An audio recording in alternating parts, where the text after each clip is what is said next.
Look, firstly, welcome here to Ballymore today. It's a really important day for both Ballymore and for rugby in Australia, and we'll talk a little bit more about that. First, I just want to acknowledge it's been 12 months since we rebirthed Ballymore with the BMS National Rugby Training Centre and new McLean stand. It's been a great 12 months of activity here at Ballymore, nearly over 100,000 visitors that have come through the gate since we reopened Ballymore across a whole range of different sports. We know Ballymore's future is more than rugby, but rugby is a key part of what we do here. We've had everything from our club and schools utilise the facility. We've had the Brisbane Raw Women's A-League games here. We've had one of the Raw Men's games. We've had the Oceania 7's event here, which was an Olympic qualifier event. We've had the National Flag Football Championships here, which was an emerging Olympic sport. Amongst that, obviously, it's the home for the Wallaroos, our national women's team, and it's the first home for them that's been created here. Also the home for the Queensland Reds men's and women's program as a high-performance centre. So Ballymore truly has become a multi-sport, multi-purpose venue, and what we're proud of, and we put a peg in the sand last year, that we want to become the home of women's rectangular sport, and as evidenced by what I've said, we've started on that journey, and it's, as I said before, Ballymore is more than rugby, and it's a place that has welcomed so many people over the last 12 months. I'd also like to acknowledge the support of both sides of government, Liberal and Labor, that committed to us getting this first stage up, and it's been an amazing effort, and we couldn't have done it without them.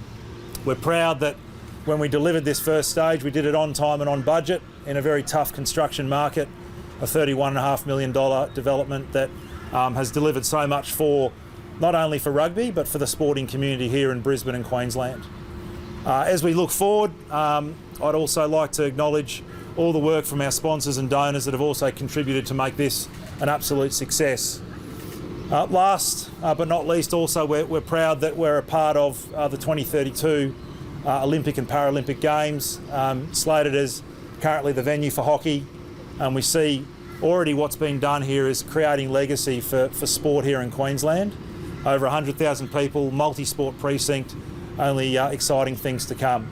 So thanks for your time here today, and I'll pass back to Jimmy to welcome Dan to the mic. Thanks Jim, thanks Dave, and also just wanted to especially acknowledge Charlotte and Tim, who have taken time out of their very important Olympic preparation, one that we hope will culminate in another Olympic gold medal for our 7's girls. My role here today is to pledge our support should the Queensland Government get behind Queensland Rugby's vision that we at Rugby Australia would commit to moving our very proud women's 7's program from Sydney to Brisbane. A world-class outfit such as that deserves a world-class home, and the vision that we've just heard from Dave, and already halfway through with this great stand that was backed by both sides of government, there's an opportunity to do just the same on the other side with that stand behind us that has seen better days. There's an opportunity to turn Ballymore and realise its potential into a world-class sporting hub, but also more importantly for us as the home of women's rugby in Australia. We already have Ballymore as the home of our Wallaroos, and leading into some of the really big events such as the Home World Cup for women in 2029, and then obviously the Home Olympics in 2032. We see there a great opportunity to integrate both programs for the betterment of both. So it makes logical sense that we would support the state government and Queensland Rugby's vision to realise Ballymore's potential. Thanks. Thanks, Dave. Dave, I might bring you back in just to get some questions rolling. Dave has a full understanding of the nuts and bolts, so if you'd like to throw some questions at Dave. What kind of dollars are we looking at here, Dave? Good question. Yeah, so look, this one here was built for 31.5. I think it'd probably cost 40 million in this current construction market. Over on the eastern side, we're looking at over 50 million. That would include a high-performance centre of excellence, similar to what we've done here, plus sort of anywhere from 4,000 to 5,000 capacity of seating, and that would give us, a world-class high-performance centre, multi-sport, but also a venue then of around 10,000 to 12,000 seating capacity. Is the multi-purpose, the high performance that's here not able to be used appropriately? Yeah, look, we're already at capacity on this side. We've got the Reds men's and women's, we've got the Wallaroos, we've got our QAS 7's Academy. We've got also the other administration programs that are run here. So unfortunately, and a good result is we're already utilising this and it's already full. So the view is that this will create an opportunity to bring the first Olympic team to move into state as part of the 2032 Games. In the ideal world, what kind of timeline are you looking at? Well, look, I think any construction you'd probably be looking at anywhere from 18 months by the time you sort of put the shovel in the soil. So I'd say by 2026 you'd want to be in a position the back end of that year, also early 27. There are other events that we want to be ready for. There's the 2029 Women's Rugby World Cup that's here, plus also just generally all the other sporting fixtures that are going on between now and the Olympics. Pre-legacy investment is key, I think, to enabling us to be able to achieve that. What's Queensland Rugby's connection to the Australian Women's Rugby 7's program, and how important is that as part of the Queensland Rugby pathway? Oh, it's critical. I mean, firstly, the support of the Queensland Academy of Sport's been, I think, a key driver to supporting the success of the national program. I think I might get my stats wrong. I like to sort of exaggerate a little bit. I think sort of 60% of the girls, or 70%, Walshy and Charlotte, have come out of Queensland. So the fact that we're producing talent, we've got a 2032 Games. There's young girls here today that could be playing in that, and the fact that they can see the heroes here and potentially see them in the future as part of this initiative is a massive piece for us. So Queensland plays an important part to the success of our women's program, which are number one in the world. You mentioned this facility being completed on budget and on time, and this is believed to be the first Olympic program committing to relocating to Queensland ahead of 2032. Is that right? Yes, it would be. Yeah, we feel that this would be the first mover, and thanks to Dan and his leadership and Rugby Australia to make that commitment and see the opportunity to get behind Ballymore's vision is a key part for us. It's already kind of working because we've got some visitors here at the moment, is that correct? Yeah, we've obviously got the Australian team in preparation for Paris. We've got Japan here, we've got Fiji as well. So it just shows you that with this facility being built, it's attracting world-class athletes in rugby, but also we've had rugby league here. We had 3 teams heading into the Magic round. So, it's not just a venue for rugby. It's bigger than that, but also it's supporting our own code, which is great. We do have a render here of what the new grandstand and high performance centre could look like. I'll just throw up a couple of others just to give you a concept. That is part of the high performance setup. Again, more on the high performance side. I see Tim Walsh there very prominently. And how the final product would look, where you'd have a Ballymore. You'd have a Ballymore with 2 wonderful stands, 2 high performance centres, and just in complete Olympic readiness for 2032. Dave, can I just get one more? Yeah, go for it. It's, I don't want to be the negative person, but do we need an upgrade to transport and to a car park and to facilitate this? Yeah, so there's 2 things. I mean, with transport, we've got, as part of our overlay, a more integrated bus system that actually brings the bus transportation within the precinct. So that's part of the overlay for the Olympics. So that'll support that. With regards to the transport, I mean, if you look at the metrics, you've got Wilson train station's probably about a kilometre from here, walking distance. You've got the Cross River Rail terminates at the RNA Showgrounds. You've got QUT parking up the road. So in the sense of transport infrastructure, there is sufficient infrastructure for trains. Bus is right to the doorstep, and then obviously the modern era of Ubers and all those type of things, that supports that as well. So we feel with a venue being at around that 10 to 12,000, it's not going to put a lot of stress on the system. Where the old Ballymore might have been at sort of the 18, 19,000, that's a stress point. So, and I just feel that in Brisbane particularly, there's an absence of a facility that's community focused, that's actually close to the city. We're only 2.5 k's from the CBD, so it's not like we're out 45 minutes out of Brisbane. It's a close place to get to. So we feel that it's got a number of key elements that have improved since last time Ballymore was opened in the 90s. Time, 12,000 people screaming from 2 great grandstands either side. Yeah, it'd be incredible, obviously, to be able to play in Queensland. We don't get much opportunity to play at home, but to have a high-performance facility to train at every single day and, get to play games like Oceania events here would be a dream come true, obviously being a Queenslander. There wouldn't be too much opposition from you and your teammates, will there? Because Tim said they're mainly Queenslanders. Yeah, we do have a majority of Queensland girls based in the squad, and obviously the weather up here supports. We play a summer game, so we play all around the world at summer events, and we probably get longer summer hours up in Queensland. So I think, along with the high performance ground and all the facilities that would be able to have here, the weather, it would create a really nice facility for us. Charlotte, if I could ask you another question. High performance, people don't completely understand what high performance means. What does that mean day to day in terms of what you need out of a high performance facility with gyms, with recovery, with everything that comes with it? I guess it's access to gyms, recovery centres like ice baths and saunas, but also just having field access at any time of the day I think would be really important for us. We currently in Sydney don't have a field that we can just walk out onto, whether it's to do like extras with our restarts, conversions and stuff like that, and we missed out on an Olympic finals campaign in Tokyo because we missed 2 conversions. So I think the fact that we'd be able to walk out onto a field and have the facility there at our hands would be really important.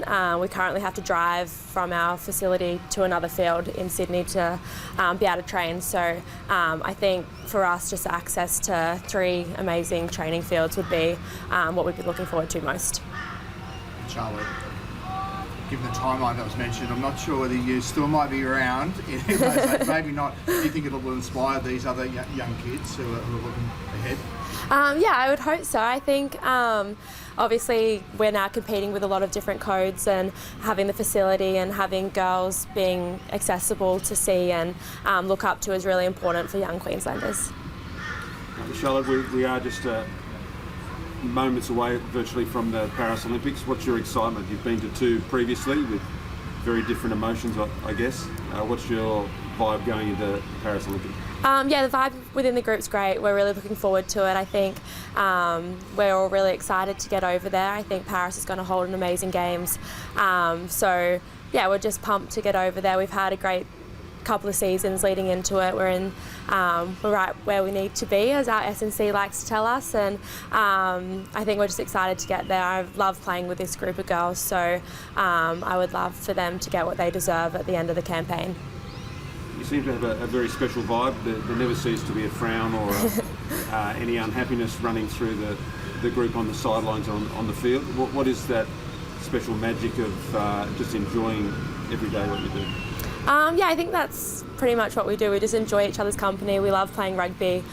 We all think we have the best job in the world, so it makes it pretty easy to come to work when you have your best friends and amazing staff to work alongside. So for us, it's just we enjoy each other's company, and we get to travel the world together and share a lot of experiences. So I think that really brings a group together, and when we go out in the field, we always end up playing for each other. So it's a really special group of girls, and I love leading them and playing with them.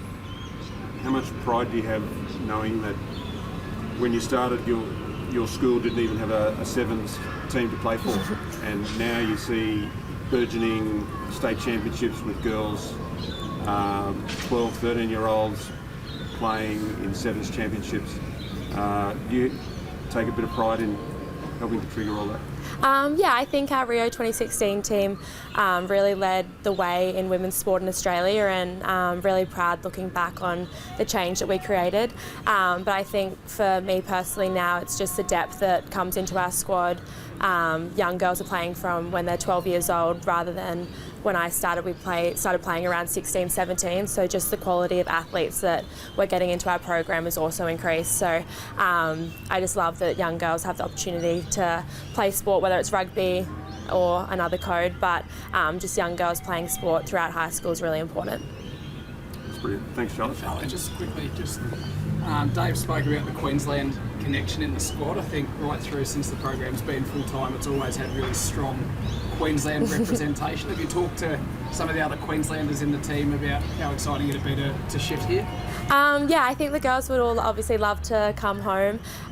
We often talk about mainly the weather that we get up here is so much better, but just being around family and friends is really important, I think, for groups when you are travelling for majority of the year, and we spend a lot of time on the road, so to have the support of close friends and family I think is really important for the young group of girls, because they sometimes enter our squad at 18, 19 and then moving out of home into state. So I think, yeah, just having that support network is really important. What's in the water here that Queensland produces so many elite women's sevens players? I don't know, I think we're just built a little bit tougher, and sevens is a tough sport, so it seems to yeah, fit with Queenslanders. And just finally, on a lighter note, a lot of commentary around a potential nickname. Have you seen some of the suggestions that have been coming up online? Because I know you're in favour of maybe down the track having a team nickname. Yeah, we get asked this a lot. One of my good friends actually recommended the Jats Crackers because our team's a little bit crazy, and sevens is a crazy sport, so I thought that one was pretty funny too.